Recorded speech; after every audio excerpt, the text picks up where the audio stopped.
name is John Ely, HMBC Ambassador and President of Fidelity Capital Advisors, and it's my pleasure and privilege to introduce to our speaker today. Craig B. Clayton Sr.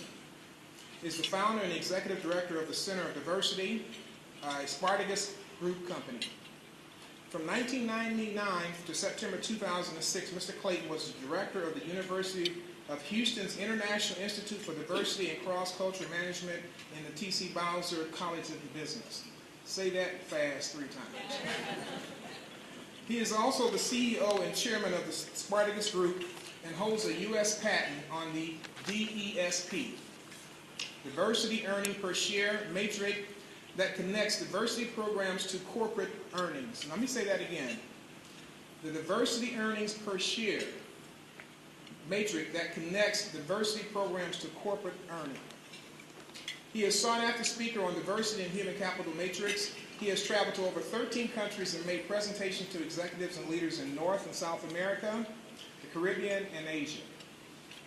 Mr. Clayton is very familiar with the topic of supplier diversification. He has heard many leaders say that supplier diversification is a way to give back to the community. Statements such as, if we must invest in business in our community, everyone wins. While this is true, it should not be the primary reason for justification for anyone's supplier diversification effort. In fact, Mr. Clayton says it should be a benefit, not an objective. Supplier diversity is more than just a way to give back to the community. Data now states that supplier diversity programs can indeed be profit centers and not just cost centers. This luncheon discussion will provide actual data that shows how some companies and organizations are leveraging their supplier diversity programs to generate revenues. And with no further ado, our speaker, Mr. Clayton.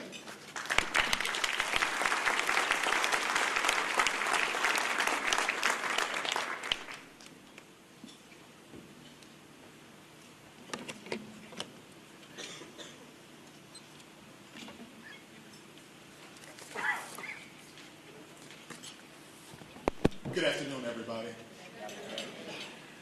First of all, I'd like to thank Teresa Harrison for the opportunity to be here today.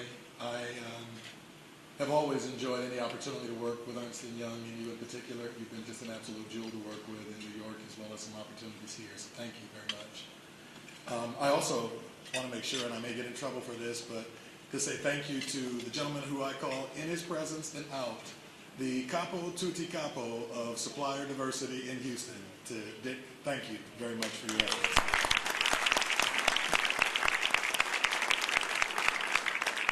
And I don't know that you all are aware, but traveling the country and having spoken at various chapters related to NMSDC around the country, when you bring up Dick's name, there is not a corner in this country that people don't know him and respect him. So we're very fortunate to have his thought leadership here in Houston. And I just want to make sure that you all know that often, sometimes when you're rubbing elbows with folks, you forget and take for granted just how talented they are and how well respected they are in other areas. But we're very fortunate here in Houston to have Dick champion this cause for us.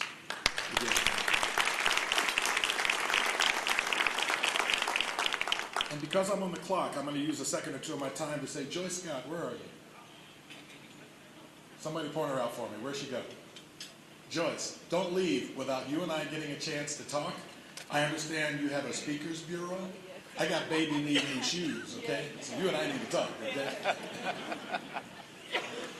Here's what we're going to do. I'm going to share a little bit with you around this topic about the ROI for supplier diversity.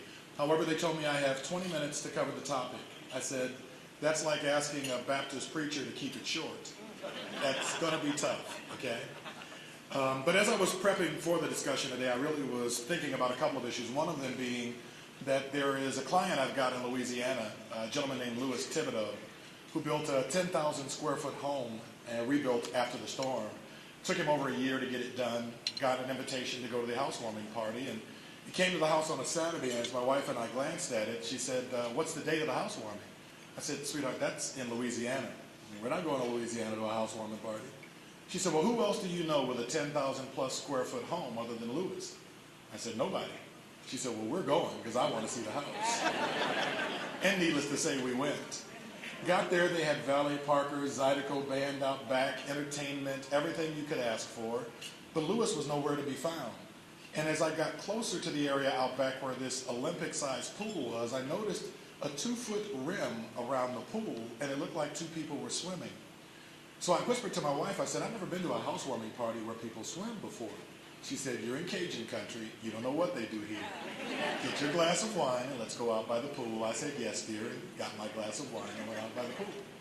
Closer I got, I realized just how eccentric Lewis was. He's one of those people that when I was growing up, my grandma used to say he has more sense than he does money. I'm sorry, more money than he does sense. And Lewis was one of those people that fit that description. Because these weren't 2 people swimming in his pool. Lewis had 2 live alligators in his pool. And let me clarify, I don't mean alligators, I mean alligators. So needless to say, everybody was looking for him. He's nowhere to be found. One of the guys with the little foo-foo stuff on the tray walking around says he and his wife are going to be making their grand entrance down the spiral staircase in a moment. So sure enough, he comes down the staircase, he stops halfway down, he says, let me answer this question once. He said, first of all, yes, I know there are gators in my pool. No, they didn't sneak in. I put them there. He said, and you have no idea how much money it costs me to keep that water equalized so they can survive. There's an area they can crawl out into the back and some marshland we have for them. But let me tell you why I put those gators in my pool. He said, the thing that's always impressed me has been courage. And anyone who came to my house and was brave enough to jump in one end of the pool and could make it to the other, I'd give them anything they wanted. My land, my house, my money, the business, you name it. So we chuckled and started to head inside the dinner, only we heard a splash out back. And one of the guests was in the pool. And I'm going to age myself for the next comment. I grew up watching Tarzan as a kid. I know I don't look old enough to have done that, but Johnny Weissmuller, who used to play Tarzan when he swam, for those of you who remember, if you watched his feet, it was just like foam in the water because he was kicking so fast. That's what it looked like with old boy in the pool. He's 2/3 of the way across the pool. One of the gators is ignoring him. The other is either hungry or wants to play and surfaces up right behind him.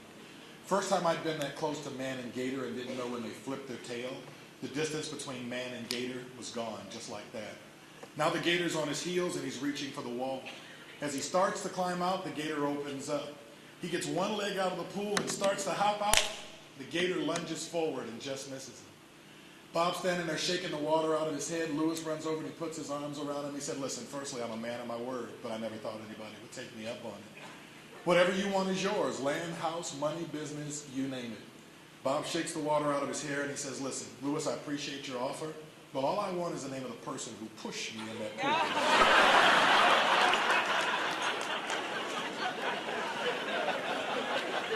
The point of my conversation is that when it comes to this topic of supplier diversity, I realize that some of you are here today because you jumped into the pool. Some of you might have been pushed into the pool. Some of you might have had that arm twisted behind your back saying you are going to the luncheon today, aren't you? Well, it doesn't matter how you got in the pool.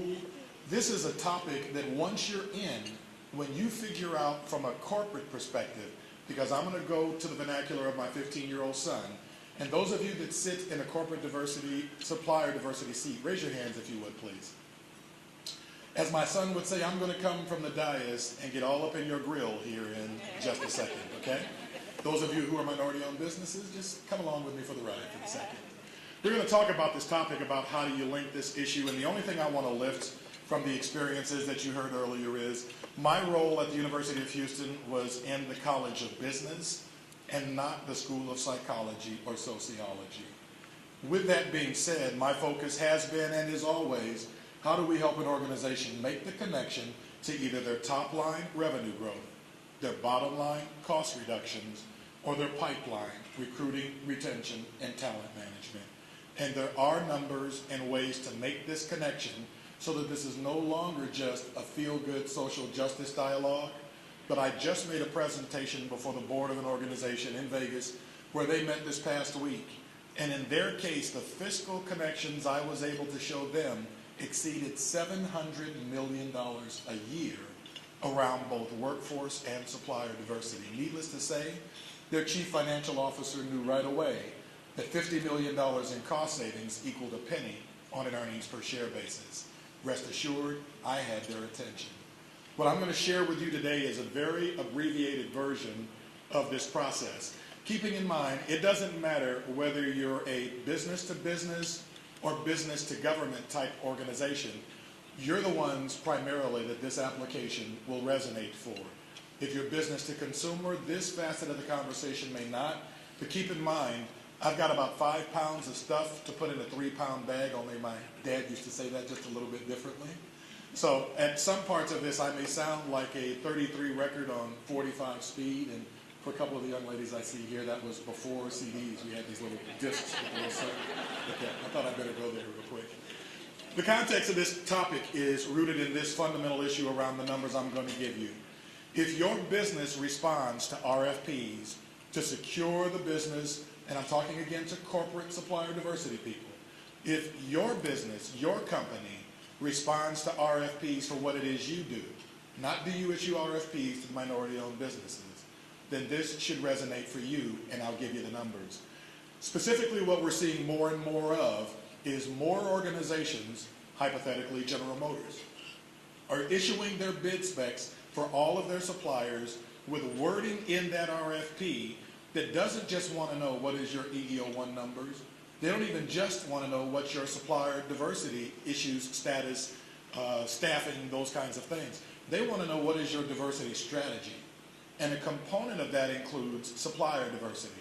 And they are now weighting the bid with a set amount of points that if you don't fulfill what their requirements are, you lose points on that bid. Which means if you don't have what they deem to be a world-class diversity organization, including supplier diversity, it could cost you the business. And again, let me clarify.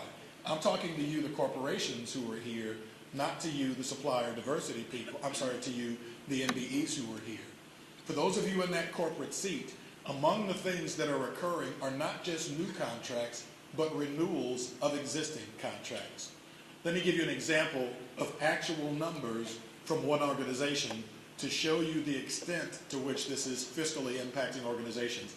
In this company's case, they receive on average 8 RFPs per month from their sales staff. Out of those 8 RFPs that they get, they actually respond to 4, which cumulatively represents 48 opportunities for new business per year. In this particular case, their hit rate was at 10%, which means that they won approximately 10% of the bids that they responded to. In this particular instance, the average dollar value per contract was $32 million. Dropping down that silo a little further, their net profit margin was at 18%, meaning each contract they won, there was roughly $5.8 million in profit connected to that. In their case, what they found is that almost half of those bids coming in had a component in it asking for your diversity strategy. In this case, that represents 24 bid opportunities per year that this issue of what is your diversity strategy was a part of the RFP process. That represents $768 million gross, or about $140 million net. That's sitting on the table. If the hit rate for this company is still at 10%, 10% of that 24 is winning at least 2 new contracts a year that are specific to this issue of diversity strategy.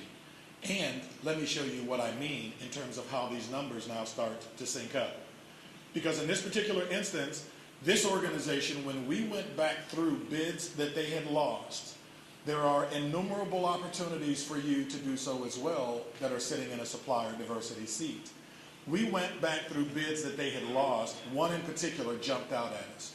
There was a total of 15 points at risk to win the contract, specific to this issue of diversity. Of those 15, 8 of the points were allocated around what are you doing in diversity training. And the way they allocated that was, if you're doing diversity awareness training, then you got a portion of that. If it was skill-based, you got more of that. If it was mandatory versus voluntary, you got additional points. So obviously, if you don't have those, you lose points. Conversely, in this case, they had 7 points allocated to the supplier diversity particulars. This particular company got 3 points on their training program, 1 point on the supplier diversity. Among the reasons that they missed those 11 points on the RFP, which, to give you an example in this case, was the difference in winning and losing the business, because the contract was awarded at 87 points. They had 84. They had on the table 11 points that they could have captured but did not. When we asked the people issuing the bid why did they lose those points, in the supplier diversity area, they only got 1 out of 7. Because in their case, they would have been a second-tier supplier. And the company felt they did not have adequate reporting capability. So as a result, and winning one additional contract with $5.8 million in margins in just that one contract. When the CFO saw the numbers, the CFO's first comment to the gentleman who was in charge of procurement over the supplier diversity department was, "Why haven't you shown me these numbers before?" He said, "We didn't know these numbers before." He said, "So when do you want me to write you the check?" He said, "Well, sir, I was just hoping you'd see the benefit of this. I didn't know I'd get the check today." He said, "You have the money today. Now go get me one of these deals that brings me my $5.8 million back. And if anybody else around this table I can give $300,000 to, then you can give me $5.8 million net. I'll write you a check as well." Fundamentally, this was the first time, as it may seem incredibly simplistic, that the due diligence had been done to find out what are we missing on the back end of these RFP opportunities. For those of you who may be looking and thinking, well, I wonder where we are on that issue. Rest assured that in this town, between the University of Houston and the other colleges we have here, there are more than adequate opportunities to partner with academia, to go back in and do some form of benchmark studies to see where you are on this issue. Most academicians are looking for opportunities to get involved in real-world, timely issues. Also be aware, you need to be involved in the supplier diversity department with your sales organization intimately. Because any opportunity, and I'm speaking again to corporate America supplier diversity folks, any opportunity that they have to go in the door and get that bid, which rest assured it's happening to a high degree of prevalence in RFPs today. If you're not getting the questions in supplier diversity to respond to that information, then what are they sending them? In most cases, they're going to an intranet website, cutting and pasting, and putting what they can into that RFP response without you even being involved in the process. The reality is supplier diversity and managing it can drive the numbers. It does take a bit of rigor, but 2 quick things I want to drop down a silo on before my 20 minutes are up, because I'm just about at that bewitching hour. 1, we all have pet peeves. One of mine is hearing supplier diversity in corporate seats say, this particular company came to knock on my door to do business with us, and assume just because they were a minority or women-owned business, we'd write them a check. No idea what we do, haven't done their homework, don't have their act together, and want me to help them. I don't have time. Well, true, this is not about creating social programs. But those individuals who are coming to you, asking you for assistance today, may be you when the company riffs or retires people, and you decide to go out on your own, and you may not have some of the skills necessary, though you're sitting in a corporate seat today, to now become chief cook and bottle washer of a company, as opposed to fulfilling the tasks you get a paycheck for every day. When someone knocks on your door and says, I'd like to sell something to you, even if you don't have time, even if they don't have their act together, then have a relationship with somebody in this community that you can say, I can't help you with some of the things you need, but firstly, give Dick a call and talk with, find out what programs they have available, and now when you've got your act together, come back and we'll talk about doing some business. But don't assume that just because they don't have their act together, that means they're not capable of providing a good or a service. Because there's a lot of people here today who have the courage to jump out on their own. And for those of you who have never let go of the safety net, it's real easy to sit back and say, how could you come knock on my door and not have all those bases covered? Okay?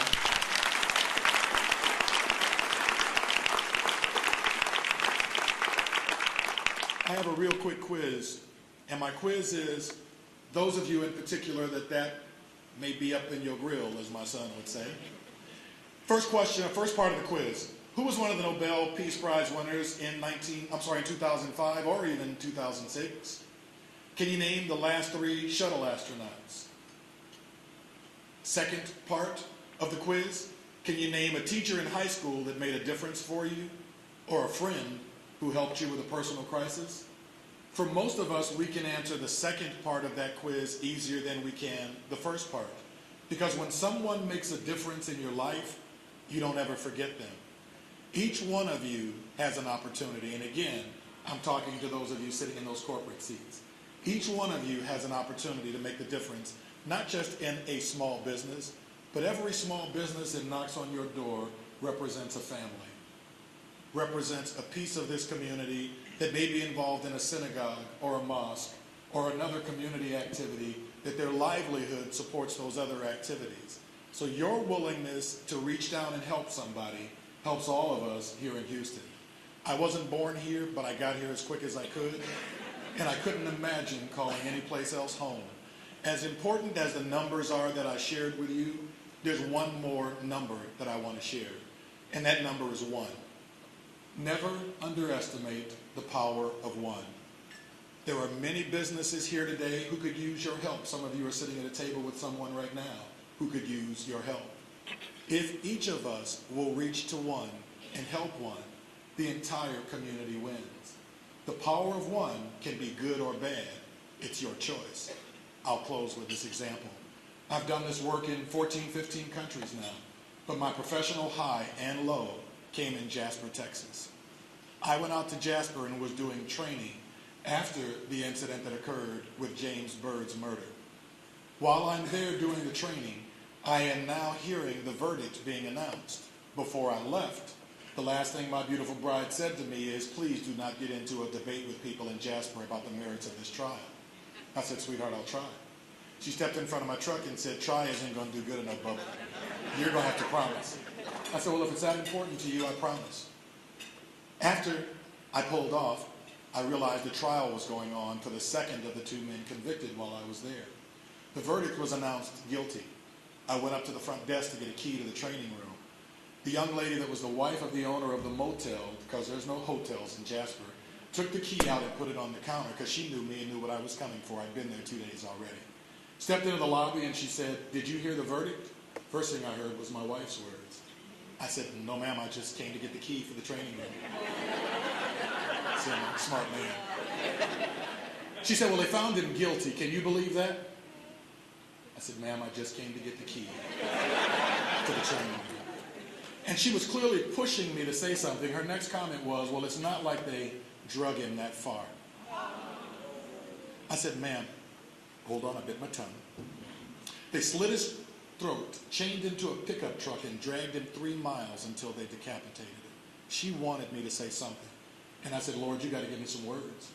Because all I could squeeze out was, well, ma'am, that is an opinion. It's a pretty unique one, but it is an opinion. I still need the key to the training room. She pushed it on the floor and went in the office and closed the door. I picked up that key, went in the training room, put my back on the door, and I slid to the floor, and I sat there and cried. And I didn't cry because of anything she said.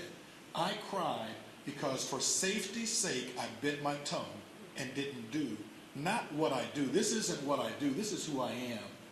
My job is to plant seeds. I don't get to stick around to see what comes from that crop.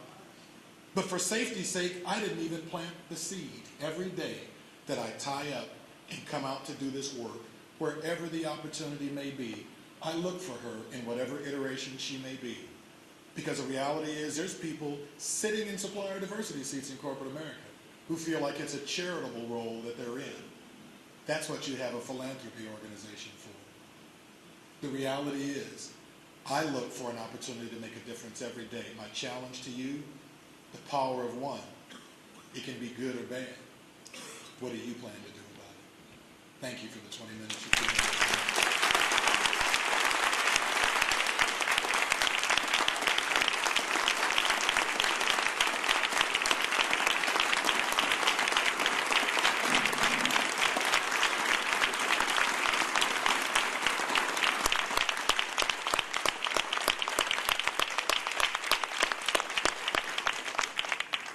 Thank you, Mr. Clayton, for your inspirational words. And please accept this gift as a small token of our thanks.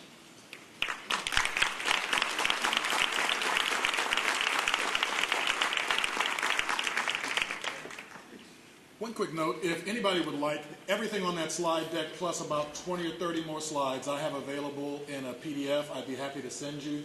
Just bring me a business card, write PDF on the back of it. I'll be happy to send it out to you, okay?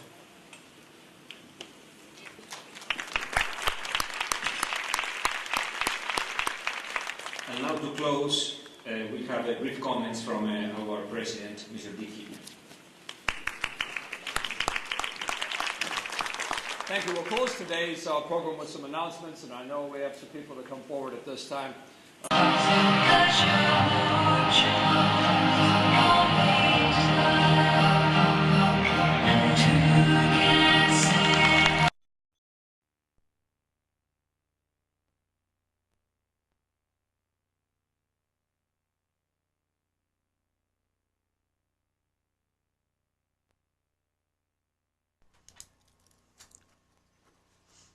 This is the videotape deposition